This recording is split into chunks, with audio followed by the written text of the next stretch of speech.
Tumhare no mind power high. You know what's wild? We spend so much time trying to figure out how to get people to like us, to say yes at the right moments, to be agreeable, to avoid making things awkward. But the real game changer, the real secret weapon, it's your no. That tiny word you've been taught to say quietly or not at all. Tumhare no mind power high. Because every time you say no to something that doesn't feel right, you're saying yes to yourself. Every time you say no to drama, to manipulation, to something that drains your energy, you're protecting your peace, and peace is not a luxury, it's your foundation. But here's the real truth. We don't avoid saying no because we don't want to. We avoid it because we're scared. Scared of what people will think. Scared they'll walk away. Scared they'll stop loving us, stop respecting us, stop choosing us. But let me ask you this. If your yes is the only reason someone stays, is it really you they want? Or is it your compliance? Let that sink in for a second. There's a moment in every person's life when they realize that being agreeable is costing them their authenticity. That moment when you finally see that being the nice one, the chill one, the always available one, is just a costume you wear so the world won't get too uncomfortable around your truth. But the moment you drop the costume, that's when the magic happens. When you say, no, I don't want this. No, this doesn't work for me. No, I won't be treated like this. You're not closing doors, you're opening the right ones.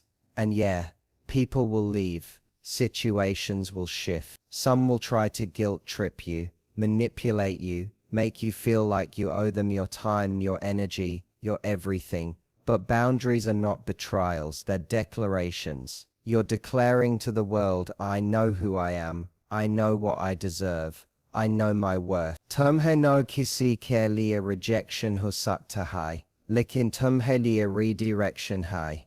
To something better, someone better. A life that isn't built on constantly managing everyone else's expectations, but on honoring your own needs. Let me tell you something else. The people who truly love you, the ones who actually value you, they won't be shaken by your no. They'll be inspired by it. They'll see it not as defiance, but as self-respect. They'll admire your standards instead of resenting them. You are not difficult. You are clear. You are not rude. You are real. You are not selfish. You are self-aware. And maybe, just maybe, the most powerful version of you isn't the one who says yes to everything. It's the one who knows exactly when to say no. Because Tumhare no mind power has more power than you've ever been taught to believe. So go ahead, use it. Let the world adjust. Let me know when you're ready to expand those two keynotes. We'll make them unforgettable. There's this invisible pressure we grow up with. To be agreeable. To please people, to avoid conflict at all costs. We think saying yes makes life smoother, makes people like us more, makes us more lovable, more accepted, and for a while it might feel like it's working. You're liked, you're easy to be around, people count on you, but what no one tells you is that all those little yeses you keep giving, the ones that go against your gut, your values, your desires, they don't come for free. They cost you. They chip away at the life you actually want to live. You don't realize it's happening at first. It's subtle. You say yes to an invitation you didn't want to accept. Yes to a relationship you're not excited about anymore. Yes to a job that drains you. A friendship that exhausts you. An obligation that weighs on your soul. And slowly you start waking up to a life that feels off. Like you're walking through someone else's story. A life you didn't really choose, you just didn't say no to. The truth is, your no is not just a word, it's a filter. Every time you say no to something that doesn't align with you, you're shaping your world. You're carving out space for what actually matters. You're choosing depth over obligation. You're choosing alignment over approval. You're choosing a life built on intention, not expectation. I remember talking to someone who had spent years in a high-paying job that looked incredible on paper. Everyone praised her for it. Her parents were proud, her friends were a little jealous. She was flying first class, attending glamorous events, collecting all the badges of success. But she was miserable. She was working insane hours, surrounded by people she didn't respect, sacrificing every bit of creativity she had just to meet a quarterly target that she didn't even believe in. When she finally left that job, people thought she was crazy. Why would you walk away from that kind of opportunity? They asked. But here's what they didn't see. The first time she said no to another promotion, another weekend email, another meeting that didn't matter, she felt alive. That no was her reclaiming the life she actually wanted. Not the life everyone applauded her for, but the one that made her soul breathe. We underestimate how much clarity lives inside a well-placed no. The people, jobs, relationships, and experiences that are truly meant for you won't be threatened by your boundaries. They'll respect them. And the things that crumble when you finally put your foot down, they were never really built on solid ground to begin with. But of course, using your no doesn't always feel empowering in the moment. Sometimes it's terrifying, because saying no often means choosing uncertainty. It means letting go before you know what's next. It means walking away from comfort, from familiarity, from something that may not be terrible, but also isn't truly right. And that's the trap we stay stuck in. Not terrible for years. In it's fine, in at least it's something. But if you keep choosing what's tolerable, you'll never make space for what's transformational. And nothing extraordinary ever came from settling for what you can endure. It comes when you have the courage to say no to what doesn't serve you, even when you don't have the next step figured out yet. There's this moment we all have to face when we look around and realize our life is full, but it's not full of the right thing. It's full of obligations, distractions, and noise. And the only way to fix it isn't to add more, it's to subtract, to start removing, clearing the clutter, creating space. And that begins with no.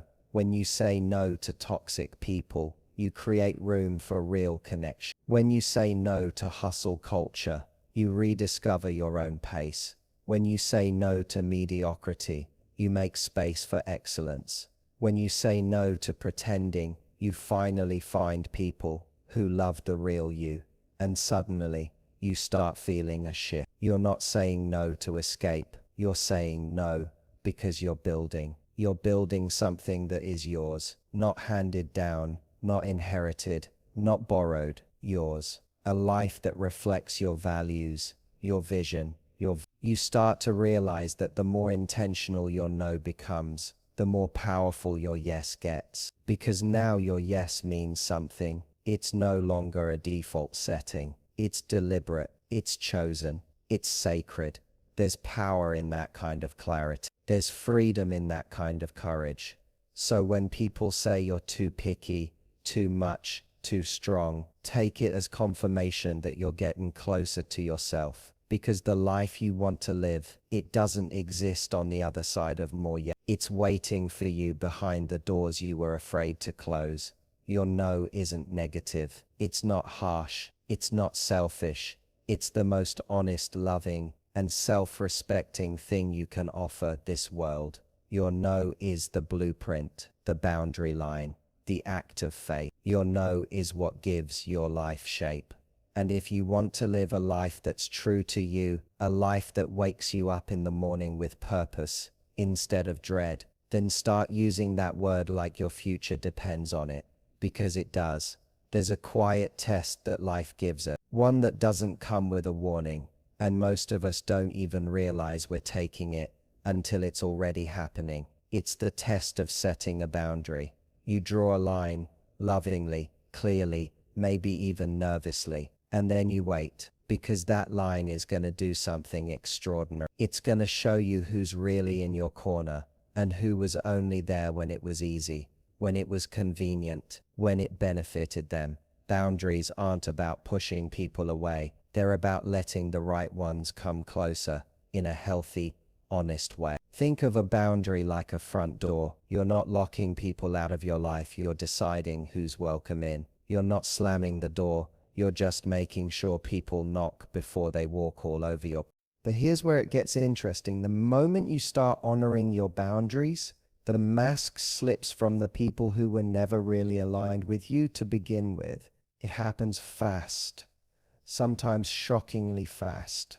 You say, I can't talk right now, I need some time, and suddenly the person who claimed to love you makes you feel guilty. You say, I'm not comfortable with that, and they call you difficult. You say, I won't be spoken to that way, and they say you're overreacting. Pay close attention when that happens, because it's not your boundary that's the problem, it's their lack of respect for it. The wrong people will always take your boundaries personally because they were never interested in the real you, only the version of you that didn't challenge them, the agreeable you, the accommodating you, the version of you that let their behavior slide, stayed quiet to keep the peace, put your own needs on the back burner. But when you grow, when you start honoring yourself, you're no longer that version of you. You become a mirror. You reflect back to people what they may not want to see about themselves. That's uncomfortable. And some people will leave. Some will get angry. Some will ghost. Some will attack. Let them, because it's better to be alone than to be surrounded by people who only love the version of you that lacks boundaries. Think about that. If someone's love comes with the condition that you abandon yourself, it was never love. It was control. And here's the flip side of that coin. The part no one talks about enough, the right people. They don't just tolerate your boundaries, they admire them. The right person hears I need space and says take all the time you need, I'm here. They hear that makes me uncomfortable and they don't argue, they adjust. They hear this is important to me and they don't roll their eyes, they listen. And that's when you realize your boundaries are not barriers, they're filters. They separate those who value your voice from those who only valued your silence. I remember talking to a woman who had finally stood up to a friend who always made passive-aggressive comments about her body. For years, she'd laughed them off, trying to not make it a big deal. But one day, something shifted. She said, "That's not okay with me anymore." And the friend exploded, called her sensitive, dramatic, said she was changing, but she was changing. She was growing, and growth will always reveal who was only comfortable with your smaller version. It's a strange relief though, because even when the wrong people leave, they make space. And in that space, the right people enter. The people who don't just respect your boundaries, they bring their own. They communicate, they ask, they check in, they don't assume. They want to know who you are, not who they can shape you to be. Boundaries are like a truth serum. When you start using them, people show you exactly where they stand. You don't have to guess anymore. You don't have to decode passive aggression, overthink texts, wonder if you're too much. All you have to do is say the truth calmly, kindly, clearly, and let people reveal themselves. Sometimes that hurts, especially when the people who fail the test are the ones you thought would pass. Family, close friends, people you've known for years. But how long you've known someone should never matter more than how they treat you when you speak your truth. So next time someone walks away because you stood up for yourself, don't chase them. Let them keep walking. They're not being lost, they're being filtered. And every step they take away from you opens up space for someone better to walk in.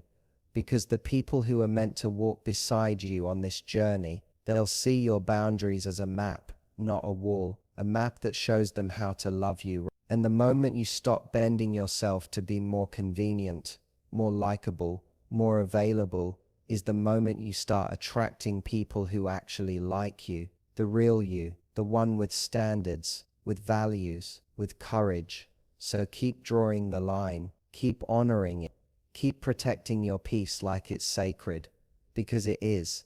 The right people will not only respect your boundaries, they'll thank you for having. And now here you are standing at the edge of a version of yourself that doesn't shrink anymore, that doesn't apologize for being whole. You're not here to be everyone's cup of tea.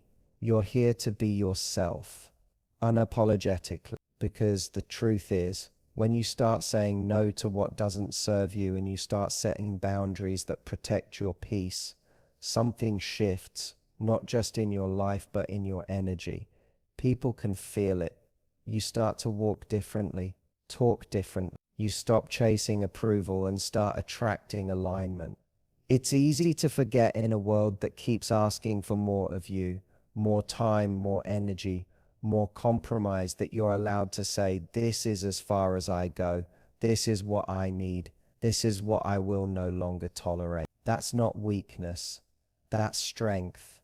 And strength doesn't always roar. Sometimes strength is just the calm voice that says, I'm not doing this anymore. That moment right there, that's where your power begins. People often say, stay hungry, stay foolish, but I'll tell you something better. Stay aware, stay intentional, stay rooted in your worth, because the world doesn't change when you pretend to be less, so others can feel more. The world changes when you decide that your voice, your vision, and your values are worth defending. That's how you start living a life you don't need to escape from. You are not too much. You are not too intense. You are not too honest. You are exactly as you were meant to be. And the people who are meant to walk beside you won't flinch when you finally show up as your full self. They'll say, there you are.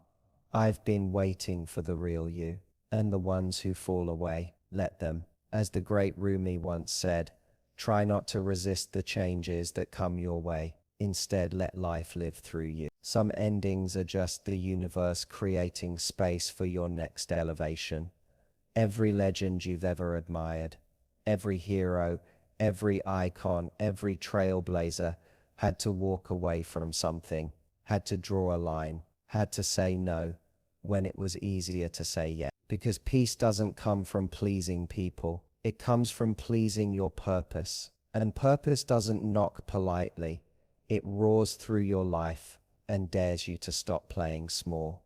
So let them call you difficult. Let them call you selfish. Let them misunderstand you. Because as long as you understand you, you're winning. As long as you look in the mirror and see someone who's living in alignment with truth, with courage, with heart, that's the real success. Not applause, not approval, but authenticity. There's a reason they say speak the truth, even if your voice shakes. Because truth will shake things up. It will make people uncomfortable. It will rearrange the room. But it will also set you free. And freedom, that's what we're all really chasing.